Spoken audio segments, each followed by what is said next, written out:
રૂકમિણી જ્યારે ભગવતી માં અંબાની પૂજા કરવા ગયા ત્યારે શું સુંદર મજાની ચાલ ચાલતા હતા, હંસ જેવી હાલ હાલીને જતા હતા. 8 સખીઓ બે બાજુ સાથે છે. એ 8 સખીઓને સાથે લઈ અને ભગવાનને ભજવા માટે ગયા, મા જગદંબાની પૂજા માટે ગયા હતા. અને ત્યાંથી ભગવાન એનું હરણ કરી અને લઈ ગયા. એ કથા સુખદેવજી મહારાજ બતાવી. પછી પરમાત્માનું દાંપત્ય જીવન ચાલ્યું. પરમાત્માના દાંપત્ય જીવનમાં પ્રદ્યુમ્ન મહારાજનો જન્મ થયો. પ્રદ્યુમ્ન મહારાજના જન્મ પછી એમણે શમ્રાસુર નામના અસુરને મારી અને પ્રદ્યુમ્ન મહારાજ પાછા આવ્યા. ત્યાર પછી ભગવાનના અનેક લગ્નોની કથા છે. અનેક લગ્નોમાં પરમાત્માને 8 પટરાણીઓ, જે અષ્ટધા પ્રકૃતિ છે, 8 પ્રકૃતિઓ એ પરમાત્માની પટરાણીઓ છે. એમાં પરમાત્માનું પહેલું લગ્ન રૂકમિણી સાથે થયું, બીજું લગ્ન જાંબવાનની દીકરી જાંબવતી સાથે થયું, ત્રીજું લગ્ન સત્રાજીત યાદવની દીકરી સત્યભામા સાથે થયું, ચોથું લગ્ન સૂર્યની દીકરી કાલિંદી સાથે થયું.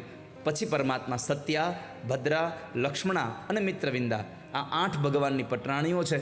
અને ભૌમાસુર નામના એક અસુરે 16,100 કન્યાઓને કેદ કરેલી.